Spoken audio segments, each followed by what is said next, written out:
The pounding on my garage door sounded like someone was trying to break it down with a sledgehammer. I set down my coffee and walked toward the noise, already knowing who it would be. Through the window, I could see Patricia Dalton, our HOA president, red-faced and screaming something about a stolen vehicle. Her son Tyler stood behind her, arms crossed, wearing that smug expression I'd come to despise over the past 3 weeks. "Open this door immediately." Patricia's voice pierced through the metal. "I know you're hiding stolen property in there. The police are already on their way." I couldn't help but smile at that last part. If only she knew.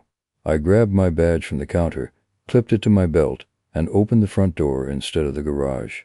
The look on her face when she saw me standing there, calm as could be, was almost worth all the harassment. Let me back up and tell you how we got here. 3 weeks ago, I moved into this neighborhood in Riverside Heights.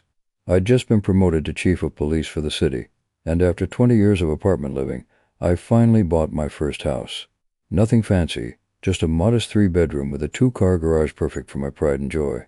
A 1969 Ford Mustang Boss 429 in grabber blue. I'd spent 5 years restoring that car with my late father. Every bolt, every panel, every detail was perfect. It wasn't just a car, it was the last project we'd finished together before cancer took him. I'd driven it exactly 3 times since moving in, each time drawing appreciative looks from most neighbors. Most, but not all. Patricia Dalton lived 4 houses down with her 17-year-old son Tyler. From day one, she made it clear she ran this neighborhood like her personal kingdom. The first time I met her, she handed me a 3-inch binder labeled HOA Guidelines and Expectations, and informed me that my moving truck had been parked 2 inches over the approved time limit. "We run a tight ship here in Riverside Heights," she'd said, her bleached blonde hair perfectly styled despite the 90-degree heat. "I trust you'll be a compliant addition to our community." I'd smiled, taken the binder, and said nothing about my job. I prefer to keep my professional life separate from my personal life, and I certainly didn't need neighbors treating me differently because of my position. The trouble started the second week. I was in the garage, detailing the Mustang's chrome, when Tyler appeared. The kid walked right up my driveway like he owned it, designer sneakers squeaking on the concrete. "Sweet ride," he said, running his hand along the fender without asking. "V8. 429 Cobra Jet," I replied, gently moving his hand away. "Just finished waxing that spot." His eyes lit up with that particular gleam I'd seen too many times before. The gleam that said, "I want this and I usually get what I want." "You should let me take it for a spin," Tyler said. "I'm an excellent driver. Got my license last month." I almost laughed. A 17-year-old with a month of driving experience behind the wheel of a 400-horsepower muscle car? Not in this lifetime. "Sorry, son. This car doesn't leave the garage unless I'm driving it." Tyler's face darkened. "My dad pays a lot in HOA fees." Like, a lot. That basically means he owns part of this street. So technically, that makes me part owner of everything on it. The logic was so twisted I had to take a moment to process it. That's not how property ownership works. "We'll see about that," Tyler muttered, storming off. 20 minutes later, Patricia was at my door. She changed into what I can only describe as her battle outfit. Pressed white pants, a blazer with an HOA pin, and heels that clicked aggressively on my porch.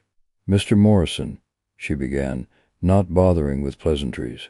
"My son tells me you were quite rude to him. I told him he couldn't drive my car, if that's what you mean." Her lips pursed into a thin line. "Tyler is a very responsible young man. When he shows interest in something, it's only neighborly to accommodate him. We're a community here." "Ma'am, that's a vintage muscle car worth more than most people's annual salary. I don't let anyone drive it." "Well," she sniffed, "we'll have to see if that vehicle even complies with HOA regulations. I'll be reviewing the guidelines tonight." And review she did. Over the next week, I received a series of increasingly ridiculous violation notices. The car was too loud, even though I'd never started it when she was around. The color was too bright and could distract drivers. My favorite claimed the car constituted a commercial vehicle because it could potentially be used for racing. I responded to each notice with the patience of a saint, citing the actual HOA bylaws that proved none of her claims had merit. This only made her angrier.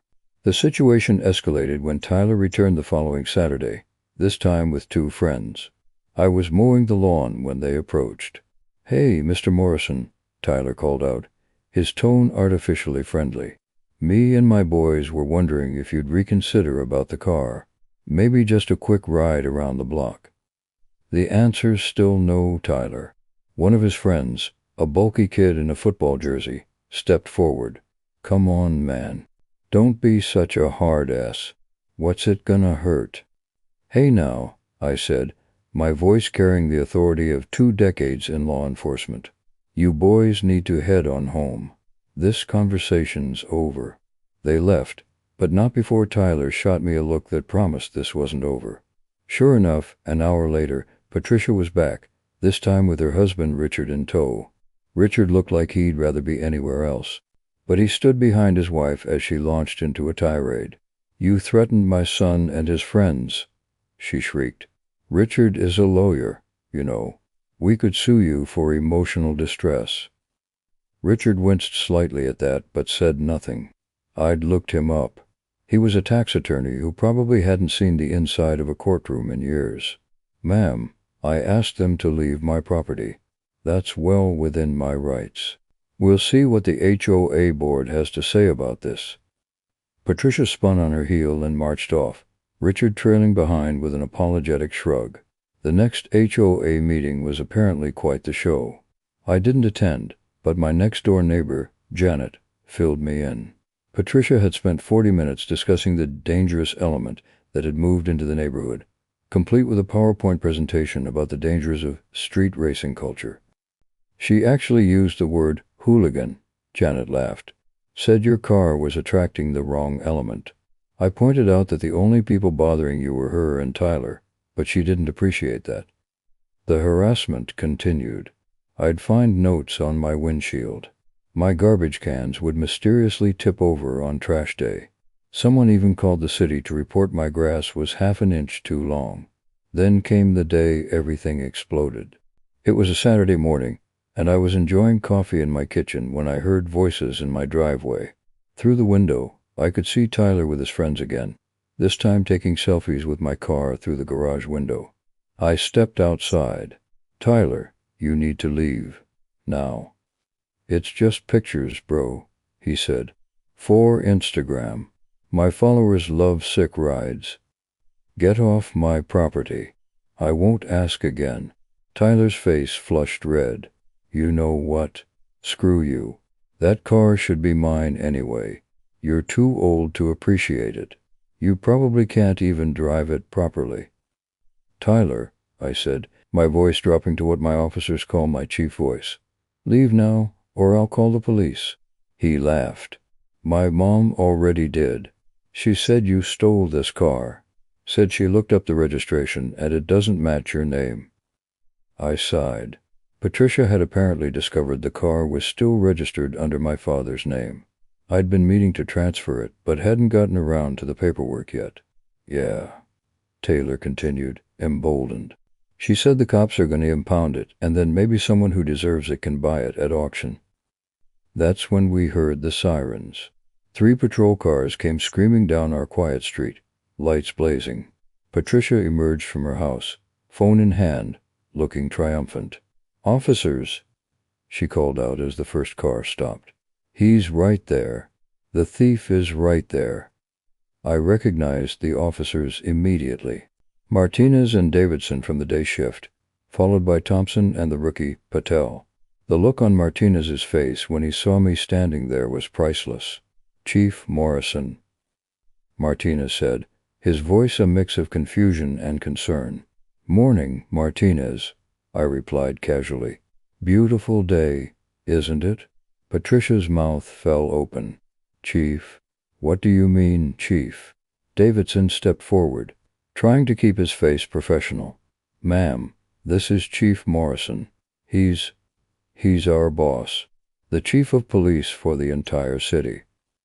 The color drained from Patricia's face. Tyler took several steps backward, suddenly very interested in his phone. Richard, who had just arrived, looked like he wanted to sink into the pavement. But the car, Patricia stammered. The registration doesn't match. I checked. The car belonged to my father, I explained calmly.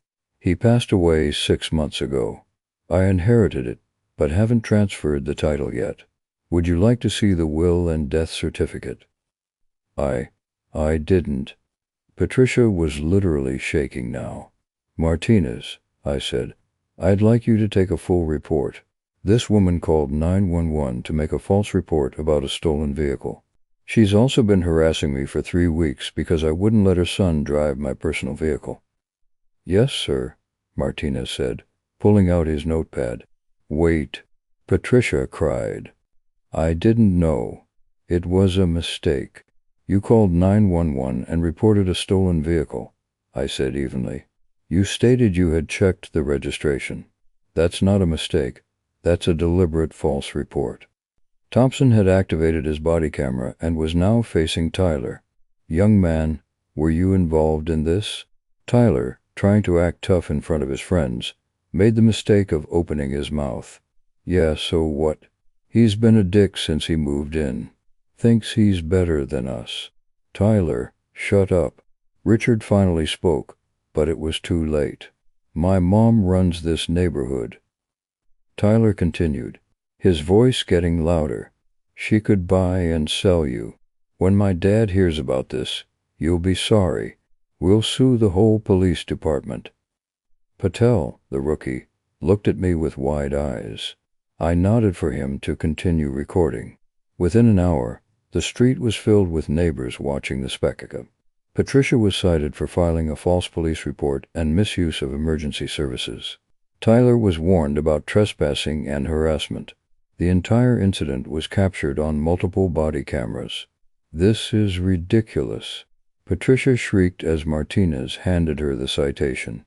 I'm on the HOA board. I keep this neighborhood safe.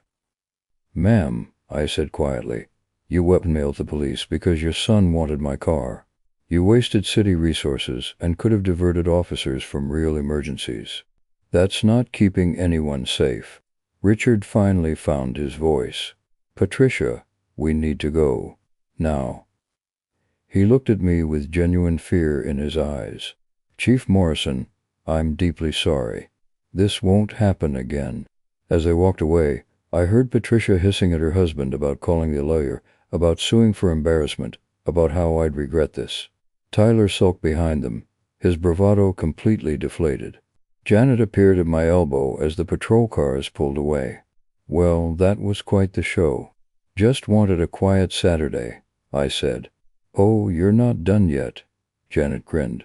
Wait until the HOA board hears about this. Patricia's got an emergency meeting called for tomorrow night. My guess?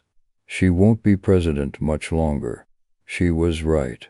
The body camera footage was requested through public records within days. Someone, I never found out who, posted clips online, and they went viral. Entitled HOA President Calls Cops on Police Chief, garnered millions of views. Tyler's rant about his parents buying and selling people became a meme. At the emergency HOA meeting, Patricia tried to maintain control, but the writing was on the wall. Neighbors who had suffered under her reign for years finally had the courage to speak up. Story after story of petty harassment, arbitrary fines, and abusive power filled the room. The vote was unanimous. Patricia was removed from the HOA board effective immediately. As she stood to leave, she turned to face the room one last time. You'll all regret this, she said, her voice breaking. I made this neighborhood what it is. No, said Janet, standing up. You made this neighborhood a dictatorship. Now we can finally make it a community. Patricia fled the room in tears. Richard stayed behind to apologize to everyone and mentioned they would be putting their house on the market. The false police report charge came with a $1,000 fine and 50 hours of community service. When Patricia appeared in court, Judge Hendricks, who I'd known for 15 years, was particularly unimpressed with her excuse that she was just being a concerned citizen. Mrs. Dalton, he said, looking over his glasses, you admitted to checking the registration, finding a discrepancy, and immediately calling 911 without any attempt to verify your suspicions. You then told officers the vehicle was stolen. That's not concern. That's malicious intent. Patricia's lawyer tried to argue for dismissal, but the body camera footage was damning.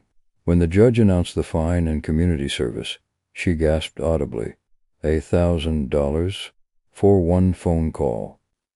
Plus court costs, Judge Hendricks added. And consider yourself fortunate I'm not adding jail time.